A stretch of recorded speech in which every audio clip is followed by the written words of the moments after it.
Can you see the screen here? Yeah, we see your code. It's like front and center. Yeah, it shouldn't show that. Hold on one second. I had a my web browser there. Let's try this.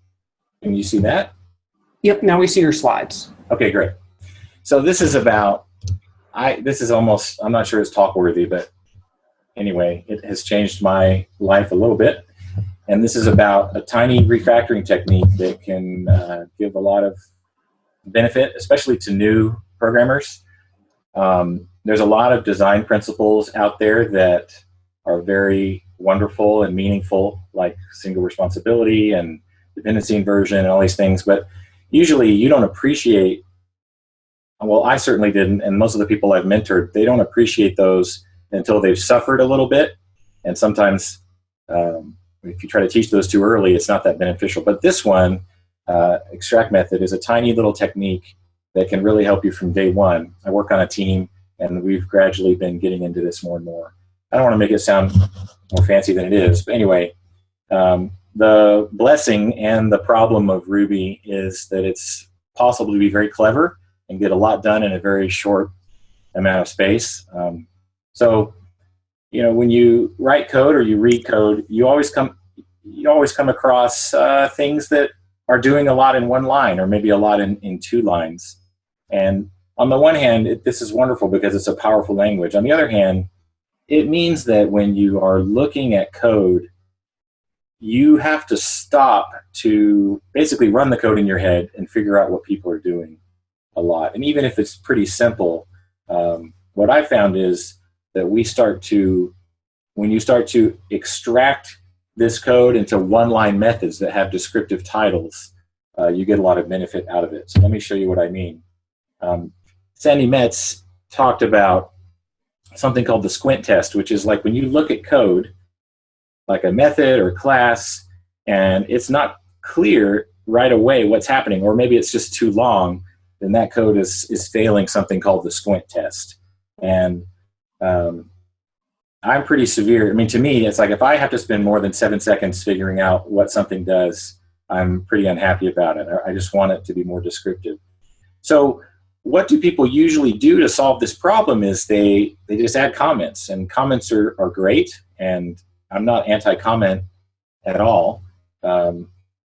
But this refactoring method is sort of a replacement for comments, not altogether, but sort of a replacement. Yeah, so here's some code that fails the squint test. And, you know, you can just see there's a lot going on there. It's not evident what's happening. And it's what, 30-something lines long. So when you write code, it needs to read like a story. And that's why, you know, we call it writing software. It's not coding. It's not engineering. We're describing a path through a system that we're creating to solve a problem. And so we just have to use human words, English words, so that when a newcomer comes, when they look at these lines of code, they're so descriptive and so clear, just like a paragraph in a book, where you know who the subject is, you know who the protagonist is, no one should have to wonder what anything stands for. And so honestly, this is like, if you've ever worked with overseas help, other contractors, one of the hardest things, it's not about technical competence, it's not about cultural differences. What it always comes down to is communication and the ability of people from another language. That's all it is, to communicate very effectively and transparently in the language that, you know, that you're using. So let me go on a little further.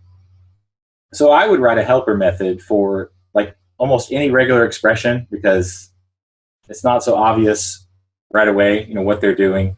Any kind of complex operation on a collection, any kind of complex conditional, and basically anything that makes you think, I'm like ready to write a helper method, because in your mind, you have a certain budget, a certain space. I mean, I know it's different for all of us, and maybe some of y'all you have a huge desk in your mind where you can lay out all these things in your code. But for most of us, it's not that big.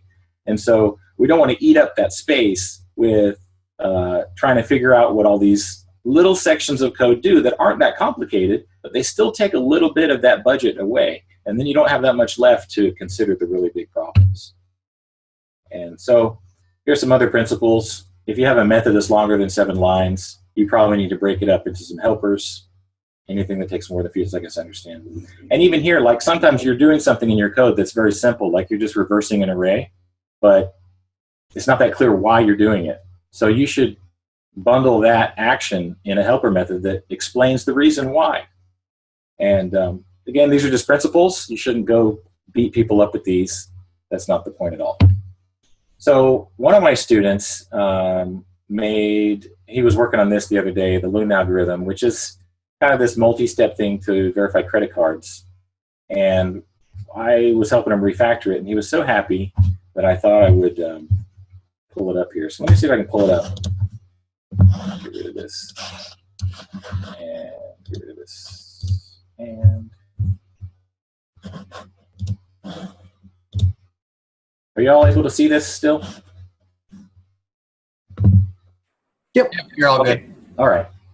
And I'm still in my little time constraint here. So this is what he started with, and it works. And one nice thing about refactoring this way, that one thing that really helps is if you have tests. So like down here at the bottom of the file, those are the original RSpec tests for this thing. So if I run the tests, they pass. So his solution works. There's nothing wrong with it. But as an example, like he is doing things here. He's splitting this number that comes in, which is an integer, into an array of integers. And so here's this action. He's reversing it to start from the right. And in a very good way, he's putting comments here to explain everything. Now here's the thing with comments is comments are code that's not executed. It's basically stale code. And that means they tend to go out of date. And if you've ever worked on a project that is old or has had many, many revisions, you always come across comments that it's like, I wish this comment had never been born, because it points me in the wrong direction. And if it wasn't here, at least I'd know I need to look closely to see what something's doing. Now, I'm not anti-comment. You still need them. But if there's another way to explain things without using comments, it's better, because code that's being executed is going to get a lot more scrutiny, and people are going to be a little more careful when they describe stuff. Anyway, so here's this method. It's about 20 lines long. And so I'm just going to quickly run you through, let's see here, some of these. So the first refactoring is like that line up there that turns that integer to an array of integers. I just put it in a one-line method. This line here is a little weird, converting a number to a string, splitting it up, and then converting it back into integers.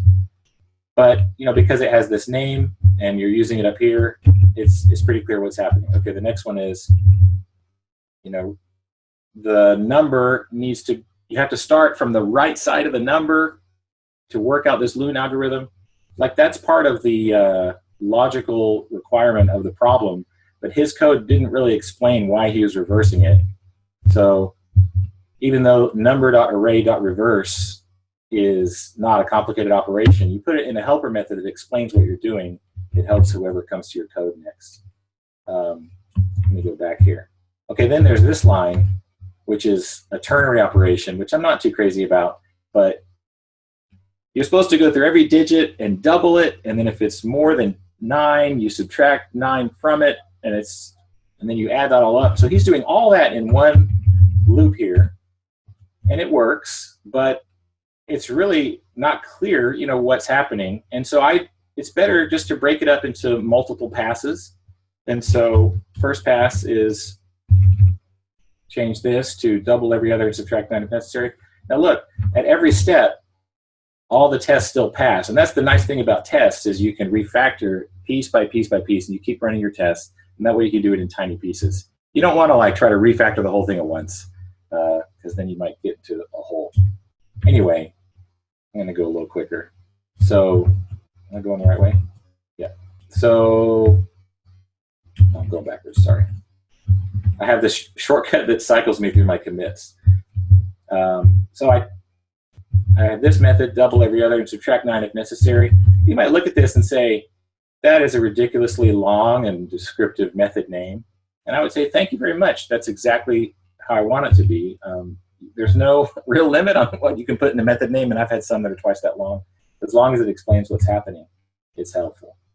So anyway, eventually you can see up here that this method to see if something's valid is starting to be a lot more easy to follow. You start with this number array, you turn it into an array of integers, you reverse it, you double every other one, you subtract 9 if it's over 9, and then you have a few more things going on here. And so here I turned, see, these operations, let me go back to the last one. This is a method that's not that hard to follow. And so all I do here is convert it into one line. Now I would never just leave this line alone in the code without describing it, because I don't want someone to have to take time to figure out what's going on. They need to know why we're doing it. Like this one, subtract 9 if over 9. Okay, I'm almost done.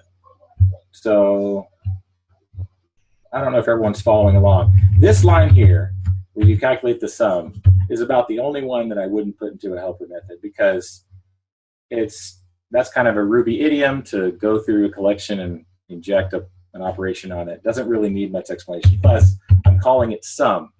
So if you don't know what that means, then you probably have bigger fish to fry. And so, but one thing, like there's this thing here to check to see if the number is valid by seeing if the sum is divisible by 10. And he has a comment here to explain it, which is very good. But why not just extract that itself, into its own method? Is the sum valid? And that, you can bottle up the logic related to that. And so at every stage, you have the test passing. And so when you start, this is a kind of technique. Eventually, you'll have a lot of tiny little methods like that. They'll have funny names, but when you come into your code to look at it, it'll be really clear what's happening. I mean, you could kind of nest these calls like this. Let's see if I did that. Is that right? Yeah, there you are. This is another way to do it. You can just kind of nest them within each other. So you're just kind of calling everything once. It doesn't really matter. But that is an amazing lightning talk, right? I feel kind of funny presenting that. But to me, this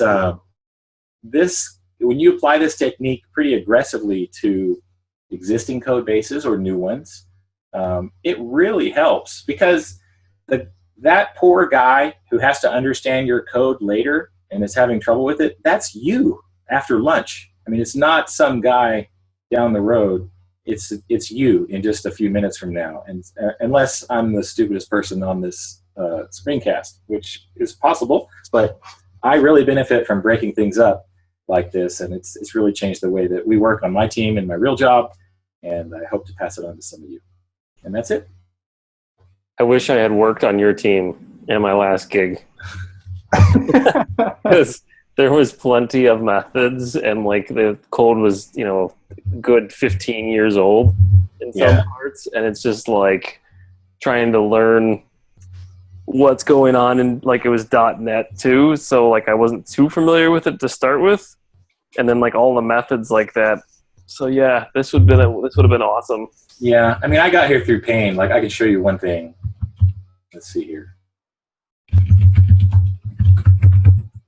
So here's some code that I wrote.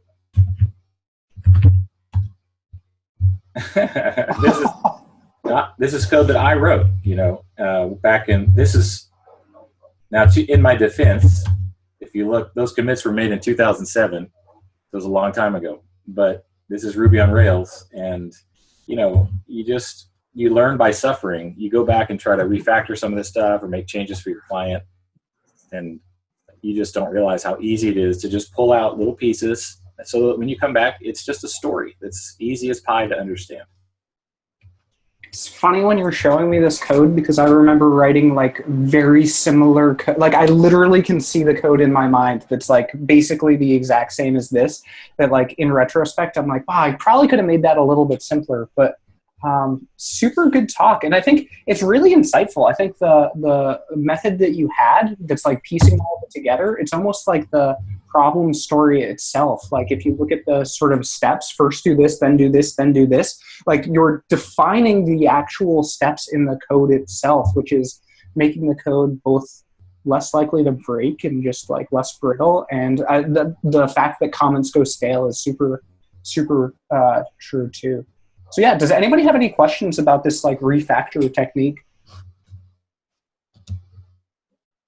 Super helpful. Absolutely. I would like to work on code that looked like that. Well, come work with me. Sold. I mean, well, not that I write code like that all the time, but I know when I'm not, at least. I feel bad, and I'll make it better. No, it's kind of what we were talking about in the chat here, is it's you go on Stack Overflow or you go and get help from somebody, and a lot of people will write, and it's like their intention is to try and be the cleverest person in the room at the sacrifice of confusing the hell out of everybody else around them. And it's just not helpful. This, to me, if I was a complete noob and had no idea what was going on, I could logically go through this and figure it out. I don't need to be a programmer to read this and kind of follow along. I think I would need to know what the difference would be between a private method and not. But beyond that, you can look at this and say, okay, I know what's actually kind of going on.